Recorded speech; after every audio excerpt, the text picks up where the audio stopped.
Hello， 大家好，我是议员365还有2377的 KVK， 你们觉得怎么样呢？那我也相信有不少的玩家都会觉得说很失望，因为他们这一次的 KVK 黄庭只是打半天就已经结束了。事实上，在我直播开始的时候就已经有观众说了，365最多打一天就退了，不可以打一天就退了。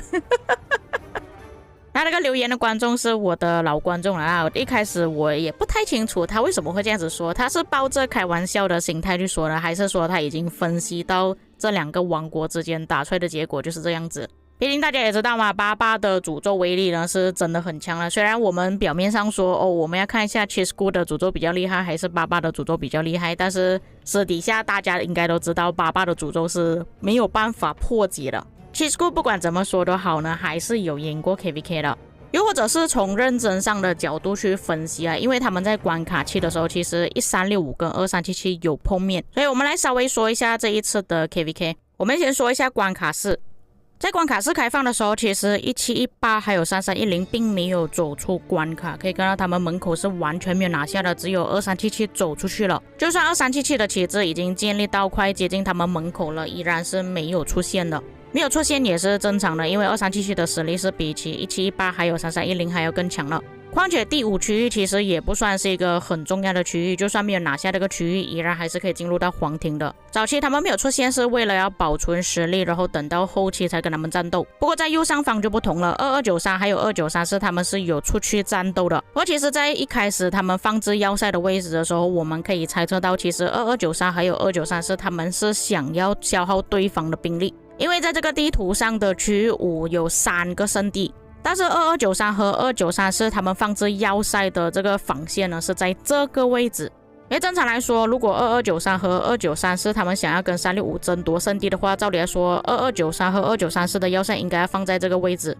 然后他们是把要塞的位置放在后面。当然不排除也有可能是因为地图的设计，你们可以看到如果他们把要塞放在中间那个位置呢，会有点太阔了，他们可能没有这么多的要塞，或者是没有这么多的玩家可以去建立要塞。所以从当时候的画面各位可以看到，他们刚好放要塞的位置呢是完全挡着了所有的洞口。可以看到1365他们的要塞放的位置其实是比较靠后的，可能他们原本是想着说有可能2293跟2934的要塞会丢在中间，没有想到是放在这个位置来跟365进行消耗。而且如果从领土面积来看的话，其实2293跟2934他们这边的领土会比较有优势，会比较大一点，可以牵扯更多的玩家过来，就在这个地方跟365消耗他们的兵力，加速资源。至于在进入大温泉之后呢，其实365的温泉是打赢了2293还有2934，然而2377他们自己也是输给了1718还有3310。因为打温泉其实比较看重的是玩家人数，所以2377落败给1718还有3310，这个算是比较正常的，因为对方他们王国比较多，人口也比较多一点。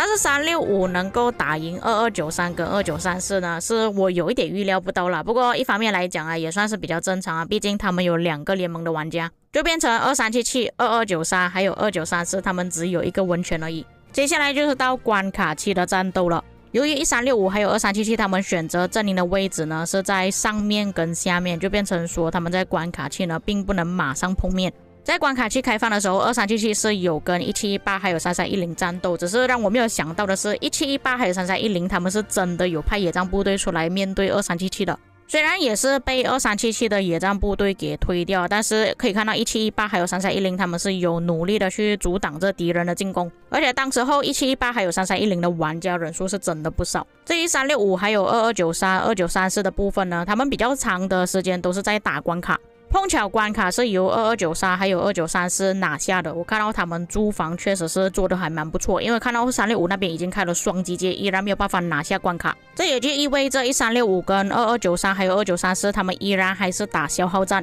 对于右手边的那2个阵营2377还有1718、3310来说呢，他们在早期其实没有消耗太多，反而是2293、2934还有365在早期关卡4的时候就已经有消耗不少了，在关卡7的时候又要接着去消耗。不过到了第1天快要结束，接近第2天的时候，我看到2377他们通过关卡去走去2293还有2934的部分，然后放了一个要塞在关卡前面，变成先锋与先锋之间的对决了。尽管如此，在关卡期呢，其实真的也做不到什么东西啦，我们也只能打要塞，但是要塞燃烧的时间可能烧完结束之后，皇庭都已经开放了，所以坦白说，在关卡期的时候，其实也没有进展特别大，就只是单纯的集结、反集结、反集结、租房，一直等到我们今天的压轴皇庭开放。为什么只是打半天而已？这个是在皇庭开放之后的1个小时我所看到的地图趋势。那首先我们要知道的就是365还有1718、3310是兑换了位置，也就等于说紫色的部分就是365，然后蓝色的部分就是1718还有3310。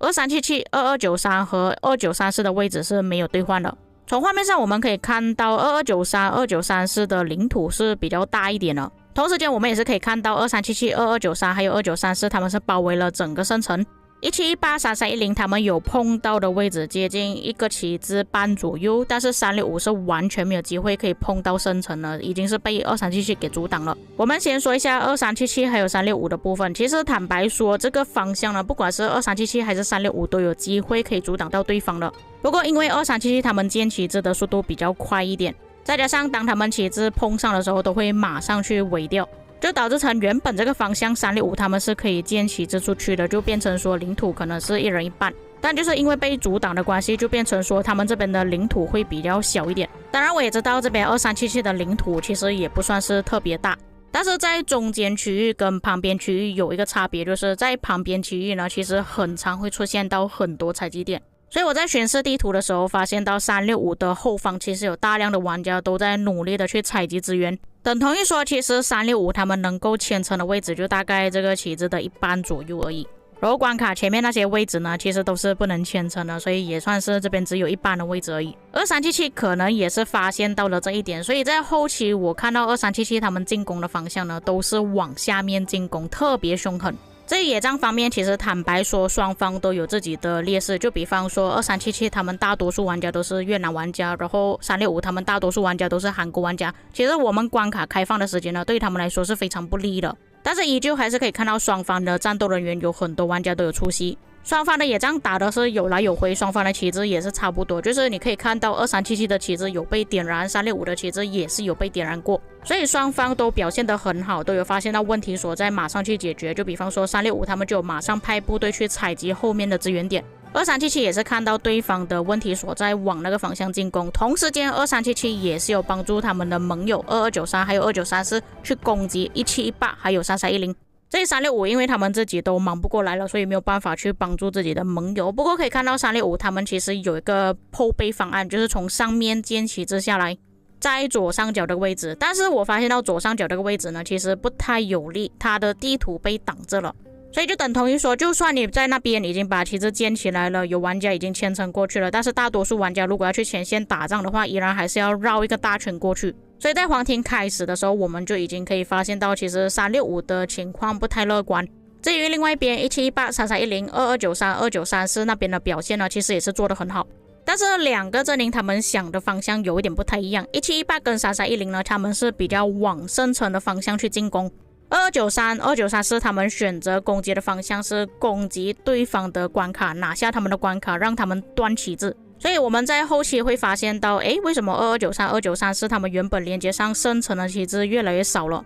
正常如果你想要快速的把敌人给推掉的话，其实断旗帜是一个不错的选择，但是要做到断旗帜一定也是要有十足的把握。假设说你没有办法断掉对方的旗帜，你在圣城旁边的那些旗帜被对方烧掉了，那么就会血本无归。所以我觉得双方也是抱着赌的心态，1718跟3310他们可能是赌着说365有没有办法可以打败2377，然后他已经拿下圣城了嘛，之后交给1365接手就可以了。2293跟2934的想法不一样，就是他们打算先把1718还有3310给铲除掉之后再过去帮忙他们的盟友2377。这个截图的来源是来自 OnlyFarmer 的频道，因为那个时间呢我是已经去休息了，不过他还在直播，所以我就只能拿他的直播画面。各位有兴趣的话也可以去订阅他的频道去看他的直播，但可能他们没有想到365的旗帜这么快就被推掉了，就像我刚刚所讲的，因为365他们在下方那个位置呢其实没有太多的领土，就算像我前面所说的他们已经是把这边后面的采集点全部采光了，已经牵程出来了，但是都已经太迟了，2377已经进攻过来了。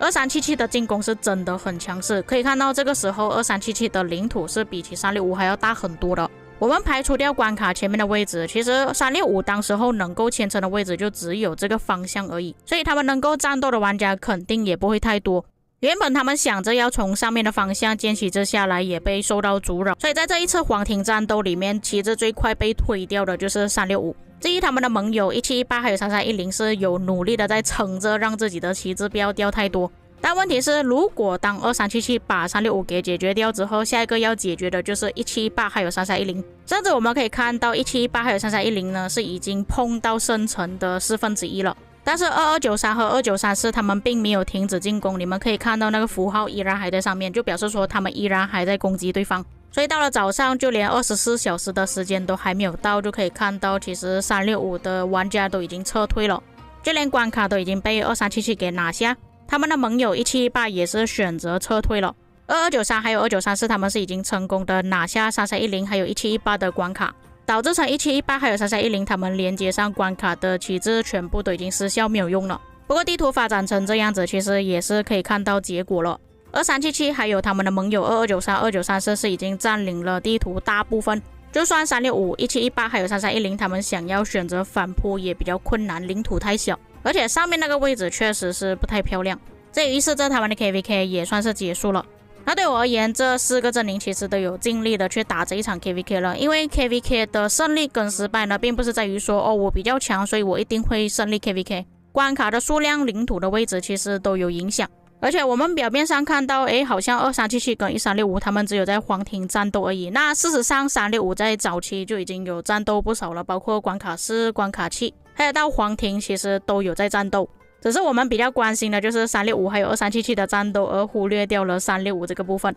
至于2377，其实我看过他们之前的 KVK， 老实说2377是可以战斗很久的王国，但是因为这一场 KVK 没有办法让他们去发挥，所以我觉得2377可能在这一场 KVK 打的并不是很畅快。我猜测他们所消耗的一些资源加速应该也没有算特别多吧，有可能他们下一场 KVK 就会马上报名了。至于2293还有2934呢，我认为他们算是这个地图上的 MVP， 尽管他们不是先锋王国，但是在这个地图上的表现已经算是很不错了。不管是在早期跟1365玩消耗，还是在后期黄庭撑着没有让自己的旗帜损失太多，都有尽力去做好自己应该要做的事情。至于1718跟3310呢，虽然在早期关卡4的时候是没有战斗的，但是在黄庭的时候他们有尝试着要把对方给推掉，建立更多的旗帜。因为如果你们仔细看的话，其实他们关卡前面的旗帜从原本少有变多，他们是有加固的，是想要继续打下去的。但是没有办法，365都已经撤退了，没有理由叫1718还有3310他们自己一个人撑着打，